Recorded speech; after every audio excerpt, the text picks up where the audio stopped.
தமிழ்நாடு அனைத்து டிரைவர்கள் சங்கம், நேஷனல் ஹைவே டிரைவர்ஸ் யூனியன் நண்பர்களே அனைவருக்கும் வணக்கம். சிஎல் அதாவது கவர்மெண்ட் பஸ்ல எல்லாத்துக்கும் டியூட்டி கொடுக்குறேன்னு சொல்லி எல்லாரும் விண்ணப்பம் கொடுங்க அப்படின்னு சொல்லி விண்ணப்பிக்கிறதுக்கு 1150 ரூபாய் ஒரு ஆளுக்கு. கணக்கு போட்டு பார்த்தா 3274 இடம் தான் காலி இடம் இருக்கு.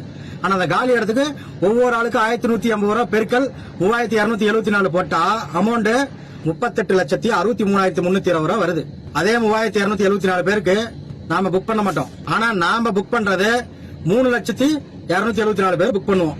அப்ப ஒரு ஆளுக்கு 1150 ரூபாய் கணக்கு போட்டீங்கன்னா என்ன அமௌண்ட் வரும் தெரியுங்களா? 35,43,23,320 ரூபாய் வருது.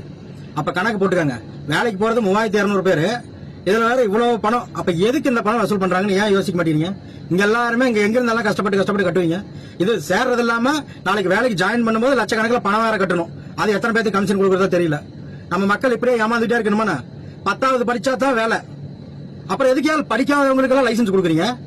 எதுக்கு லேபரா இருந்து மாடாட்ட ஓட்டி உழைச்சு கொடுக்கறவங்களுக்கு எல்லாம் எல்லா கம்பெனிலயும் எல்லா ஒரு இடத்துலயுமே. ஆனா வேலைக்கு வந்து சேரும்போது பணத்தை கட்டி சேர்ற மாதிரி சேர்த்து எல்லாம் இதை வச்சா நாடகம் போடுவீங்க.